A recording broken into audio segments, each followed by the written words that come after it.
Assalamualaikum warahmatullahi wabarakatuh. Kita lanjutkan pembahasan kita tentang Emil Durkheim. Sebelumnya kita sudah membahasnya di YouTube tentang teori bunuh diri. Nah, kali ini kita akan membahas gagasan-gagasan Emil Durkheim yang sebetulnya jauh lebih mendasar daripada teorinya tentang bunuh diri. Cuma ya kita akhirkan pembahasannya. Nah, selain Auguste Comte, Emil Durkheim ini juga sebetulnya dikenal sebagai salah satu bapak sosiologi. Nah, proyek sosiologinya Durkheim itu yang paling utama ada dua, yaitu satu memisahkan diri dari filsafat, dan yang kedua memisahkan diri dari psikologi. Menurut Durkheim, orang-orang seperti Comte itu justru hendak menjerumuskan sosiologi menjadi tak lebih dari sekedar cabang filsafat. Nah, kenapa seperti itu? Karena sosiologinya Comte itu hanya berbicara di tingkat ide. Jadi Comte berbicara tentang 3 tahap pemikiran manusia.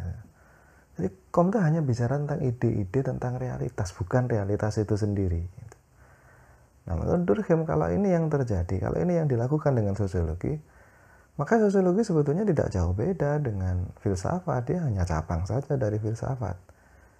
Nah, Durkheim tidak mau seperti itu. Bagi Durkheim, sosiologi harus menjadi ilmu tersendiri. Dan oleh karena itu, yang dikaji jangan lagi ide. Yang dikaji adalah realitas empiris. Nah, yang kedua, sosiologi juga menurut Durkheim harus dipisahkan dari psikologi. Kalau psikologi mempelajari fakta-fakta individual, fakta-fakta yang adanya di dalam kepala individu, maka bagi Durkheim, maksud saya gini. Kalau psikologi itu membahas tentang fakta-fakta individual yang ada di kepala individu, maka bagi Durkheim sosiologi harus berbeda untuk menjadi ilmu tersendiri dan bukan sekedar bagian dari psikologi. Sosiologi harus membahas sesuatu yang ada di luar diri individu. Nah, untuk dua tujuan tadi itu, dua proyek tadi itu, Durkheim lalu kemudian mengemukakan gagasannya tentang fakta sosial. Bagi Durkheim, yang harus dipelajari oleh sosiologi itu adalah fakta sosial. Nah, apa itu fakta sosial? Fakta sosial itu adalah sesuatu yang nyata atau dianggap nyata.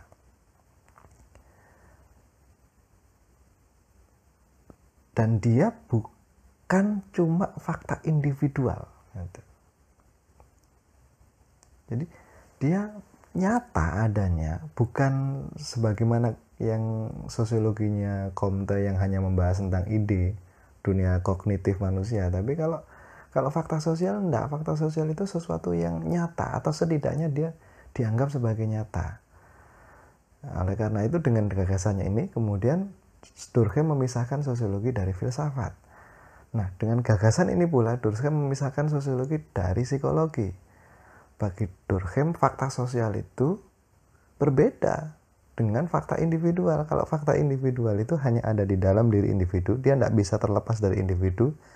Kalau fakta sosial tidak, dia terlepas dari individu. Fakta sosial itu bukan cuma penjumlahan dari sifat, perilaku, atau kejadian-kejadian yang ada dalam diri individu. Beda, itu dua hal yang berbeda. Contoh begini misalnya, kalau ada satu orang penakut, datang lagi satu orang penakut, datang lagi satu orang penakut, datang lagi satu orang penakut, kira-kira ada berapa orang penakut?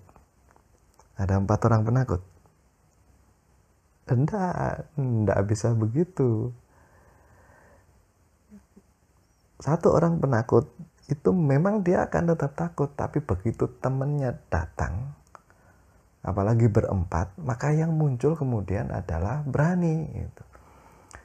Jadi kalau ada satu orang penakut, satu orang lagi datang lagi penakut juga, satu orang penakut datang lagi, satu orang penakut datang lagi, maka yang muncul bukan 4 orang penakut, tapi 4 orang yang berani. Nah, ini menunjukkan bahwa fakta sosial itu bukan cuma sekedar kumpulan dari sifat individu. Kalau kumpulan dari sifat individu, tentu saja 4 orang penakut yang berkumpul itu akan melahirkan 4 orang penakut. Tapi kan tidak. Begitu mereka berkumpul, mereka jadi berani gitu. Kayak orang yang misalnya anak-anak yang tidak berani pergi ke kuburan ketika sendiri, begitu bersama dengan teman-temannya yang lain ya berani mereka gitu. Nah ini menunjukkan bahwa ada sesuatu, ada fakta yang dia hanya ada ketika orang bersama-sama dengan orang lain. Begitu dia sendirian, dia hilang gitu. Nah, fakta seperti inilah yang oleh Durkheim kemudian disebut dengan fakta sosial. Nah, karakter fakta sosial itu ada 3. Satu, dia bersifat eksternal dari diri individu. Eksternal artinya dia tidak tergantung pada apa yang ada dalam diri individu. Eksternal berarti dia benar-benar terpisah dari individu. Dia sifatnya objektif. Objektif itu berarti dia di luar diri individu. Yang kedua adalah dia koersif. Koersif itu berarti dia punya kemampuan untuk memaksa individu. Walaupun mungkin individu itu tidak merasa sedang dipaksa oleh fakta sosial, terutama ketika individu itu menyetujui apa yang diinginkan oleh fakta sosial. Nah, dia akan sangat terasa, sisi koersif itu akan sangat terasa justru ketika individu itu hendak melawan fakta sosial. Misalnya seorang individu hendak melawan tata krama yang berlaku di masyarakat dan itu dianggap penting. Pasti akan muncul perlawanan-perlawanan dari masyarakat. Jadi fakta sosial itu menjadi luar biasa terasa koersifnya ketika seorang individu berusaha untuk melawan fakta sosial. Pada saat individu sepenuhnya menyetujui fakta sosial, dia seakan-akan tidak ada sesuatu pun yang memaksa dirinya. Gitu. Nah, kalau dalam konteks ini koersif itu bermakna bahwa fakta sosial itu punya kemampuan untuk mengendalikan diri individu. Gitu. Yang terakhir, sifat dari fakta sosial berikutnya adalah dia bersifat umum, kolektif dan dimiliki bersama. Jadi tidak ada fakta sosial yang cuma dimiliki individu. Kalau cuma dimiliki individu itu namanya fakta individual dan itu kajian psikologi. Sementara fakta sosial itu selalu dimiliki bersama, dimiliki oleh semua orang. Adat istiadat misalnya, semua orang di lokasi itu punya. Sopan tata cara makan, sopan santun dan lain-lain itu dimiliki bersama-sama oleh satu komunitas tertentu. Pandangan keagamaan misalnya sama gitu. Kita sama-sama, seorang orang muslim misalnya sama-sama meyakini bahwa sholat itu wajib. Nah itu fakta sosial namanya, dia dimiliki bersama. Nah fakta sosial itu seperti tadi yang saya kemukakan bisa terdiri dari sesuatu yang nyata atau dianggap nyata. Nyata itu berarti material, ada wujudnya, ada bendanya, ada barangnya. Misalnya berupa wujud seorang kiai yang kita hormati, itu fakta sosial yang sifatnya nyata, material, ada wujudnya. Tapi ada fakta sosial yang sifatnya imaterial, tidak ada wujudnya, tidak bisa diobservasi secara empiris. Tetapi kita tidak bisa bilang bahwa itu tidak ada hanya karena tidak bisa terlihat. Kenapa seperti itu? Karena 3 syarat itu tetap terpenuhi, yaitu eksternal dari diri individu, koersif, dan dia bersifat kolektif, dimiliki bersama. Misal apa? Misal nilai-nilai yang ada dalam masyarakat misalnya. Nilai-nilai itu satu, dia bersifat eksternal, dia tidak tergantung pada individu. Individu mau atau tidak mau, setuju atau tidak setuju, dia tetap ada. Itu berarti keberadaan nilai-nilai itu tidak tergantung pada individu. Dia sudah ada di luar diri individu dan individu tidak punya kekuasaan untuk mengendalikannya. Bahkan dia berada di bawah kekuasaan nilai-nilai itu. Yaitu sifat kedua tadi itu koersif. Koersif dia. Dia punya kemampuan untuk mengendalikan diri kita. Dan terakhir adalah dia dimiliki bersama. Nilai-nilai itu dimiliki bersama. Tidak cuma individu tok yang punya, tidak cuma seseorang tok yang punya, tapi banyak orang yang punya. Gitu. Jadi nilai-nilai itu, walaupun secara fisik, secara material tidak terlihat, tetapi menurut Durkheim dia tetap fakta sosial yang dianggap nyata. Kenapa? Karena dia memenuhi 3 syarat dari fakta sosial tadi itu: eksternal, koersif, dan dimiliki bersama. Nah, salah satu contoh fakta sosial yang lain adalah bahasa. Nah, kenapa bahasa itu disebut sebagai fakta sosial? Karena dia eksternal dari individu. Sampai tidak bisa merubah makna bahasa seenaknya. Kalau iya itu adalah persetujuan, sampai tidak bisa kemudian serta-merta merubah iya itu menjadi ketidaksetujuan. Tidak bisa. Komunikasinya tidak jalan. Jadi untuk bisa berkomunikasi secara baik dengan orang lain, sampean harus menyetujui makna bahasa yang sudah ditentukan oleh kesepakatan masyarakat yang ada di luar diri sampean, bukan di dalam diri sampean. Sampean boleh saja merubah itu sekehendak sampean, tapi itu cuma jadi milik sampean. Kalau sampean ingin menggunakannya sebagai cara untuk berkomunikasi dengan orang lain, maka mau tidak mau sampean harus mengikuti kesepakatan masyarakat. Jadi bahasa itu punya kemampuan koersif mengendalikan diri sampean agar mengikuti keinginan bahasa, dan bahasa itu juga dimiliki bersama oleh banyak orang. Dia bersifat eksternal dari diri individu. Kemampuan koersif bahasa itu bahkan bisa sampai menundukkan dimensi fisik seseorang. Posisi tubuh seseorang itu bahkan bisa ditundukkan oleh bahasa. Misal kalau orang Jawa bilang monggo, itu kan seringkali kemudian monggonya itu dengan menundukkan badan. Tidak bisa Anda kemudian monggo sambil berkaca pinggang, tidak bisa. Monggo itu, kata monggo itu dengan sendirinya membuat badan sampean tertunduk. Jempol sampean acungkan misalnya. Nah, itu monggo itu. Jadi bahasa itu luar biasa powerful. Dia fakta sosial yang eksternal dari diri individu, punya kemampuan koersif, dan dia dimiliki bersama. Nah, sekarang ada jenis-jenis fakta sosial menurut Durkheim. Yang pertama adalah moralitas, yang kedua kesadaran kolektif, ketiga representasi kolektif, dan terakhir adalah arus sosial. Yang pertama adalah moralitas. Apa itu moralitas menurut Durkheim? Ini sebetulnya Durkheim ini punya pandangan yang menarik tentang apa itu moralitas. Menurut Durkheim, moralitas itu ada sebagai cara masyarakat untuk mengendalikan pemenuhan kebutuhan. Jadi bagi Durkheim, manusia itu punya banyak kebutuhan, dan semua manusia itu ingin untuk bisa memenuhi kebutuhan-kebutuhannya. Tetapi problemnya adalah pemenuhan kebutuhan itu terbatas, karena alat untuk memenuhinya itu hanya tersedia sedikit, sementara orang yang memperebutkannya banyak. Nah, oleh karena itu kemudian perlu ada ketentuan-ketentuan bersama, kesepakatan bersama yang dipakai untuk mengendalikan. Jangan sampai proses pemenuhan kebutuhan ini justru merugikan orang lain, justru melanggar hak orang lain. Nah, inilah yang kemudian oleh Durkheim disebut sebagai moralitas.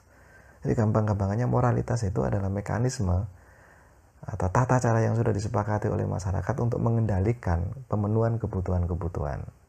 Itu moralitas. Misal moralitas itu kayak misalnya kebutuhan biologis misalnya. Semua orang punya kebutuhan biologis, tetapi ada model-model pemenuhan kebutuhan biologis yang oleh masyarakat direstui. Misalnya masyarakat hanya mentolerir pemenuhan kebutuhan biologis yang dilakukan di dalam ikatan perkawinan yang sah misalnya. Atau misalnya yang boleh menikah itu hanya yang berbeda jenis kelaminnya. Itu kan mekanisme atau tata cara yang ditentukan oleh masyarakat untuk mengatur pemenuhan kebutuhan biologis. Nah, ini namanya moralitas. Yang kedua adalah kesadaran kolektif. Durkheim mendefinisikan kesadaran kolektif itu sebagai seluruh kepercayaan dan perasaan bersama masyarakat yang memiliki kehidupannya sendiri. Jadi ini menariknya gagasan Durkheim itu di sini. Seperti tadi yang sudah kita bicarakan, Durkheim itu cuma berbicara tentang fakta sosial, dan fakta sosial itu sifatnya eksternal dari diri individu. Tapi menariknya adalah walaupun sebagian fakta sosial itu bersifat eksternal, tapi dia dirasakan oleh individu, seakan-akan dia berada di dimensi internal manusia. Nah, salah satunya adalah apa yang oleh Durkheim disebut dengan kesadaran kolektif. Jadi kesadaran kolektif itu kesadaran yang sifatnya eksternal, dimiliki bersama oleh masyarakat, tetapi dia hanya bisa dirasakan di tingkat individu. Nah, misal kesadaran kolektif yang ditunjuk oleh Durkheim itu adalah pemahaman keagamaan, misalnya norma-norma kepercayaan bersama, misalnya bagi orang Islam, rukun Islam itu ada 5. Nah, rukun Islam yang ada 5 itu diyakini bersama oleh masyarakat, dia milik banyak orang, tetapi dia hanya dirasakan di tingkat individu, seakan-akan cuma kita yang punya, seakan-akan memang itu kepercayaan kita sendiri. Tapi sebetulnya enggak, sebetulnya itu dimiliki bersama-sama oleh masyarakat, dikonstruk bersama-sama oleh masyarakat. Dan oleh sebab itu sampai enggak bisa seenaknya menambahi, misalnya, oh rukun Islam ada 10 misalnya, oh enggak bisa, sampai pasti dimarahi oleh banyak orang, diprotes oleh banyak orang. Jadi dia eksternal, buktinya kita enggak memiliki kemampuan untuk seenaknya merubahnya, tetapi dia kita rasakan, hanya kita rasakan di tingkat individu. Nah, itu kesadaran kolektif. Yang berikutnya adalah representasi kolektif. Ini menunjuk pada konsep bersama dan kekuatan sosial yang memaksa individu. Representasi kolektif itu wujudnya adalah simbol-simbol keagamaan, mitos atau legenda yang dia merepresentasikan kepercayaan, norma, dan nilai bersama yang mendorong kita untuk mengikutinya. Jadi dia representasi saja, perwakilan saja dari sesuatu yang jauh lebih dalam. Misal kayak peci misalnya, peci itu representasi kolektif, dia mewakili status orang sebagai orang Islam. Simbol-simbol keagamaan itu representasi dari keyakinan keagamaan yang dimiliki secara bersama-sama oleh masyarakat. Itu namanya representasi kolektif. Yang terakhir adalah arus sosial. Arus sosial itu tampak dalam luapan antusiasme yang besar, termasuk kemarahan, juga rasa iba yang terbentuk dalam kumpulan publik. Jadi kalau ada orang bersama-sama, lalu muncul perasaan yang meluap-luap, itu namanya arus sosial.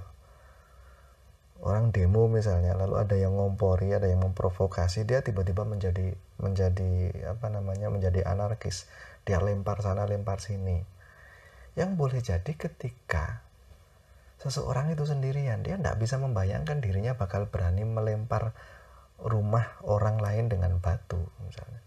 Tapi begitu bersama-sama, begitu satu orang lempar, memprovokasi, ngelempar, yang lain tiba-tiba berani. Nah, keberanian yang muncul pada saat bersama-sama itu lalu menggerakkan banyak orang untuk melakukan hal yang sama. Nah, ini disebut dengan arus sosial. Oke, itu yang mau saya sampaikan tentang fakta sosial, gagasan Durkheim tentang fakta sosial. Dan di segmen selanjutnya kita akan berbicara tentang teori solidaritasnya Durkheim. Oke, segmen kali ini kita akhiri dengan Assalamualaikum warahmatullahi wabarakatuh.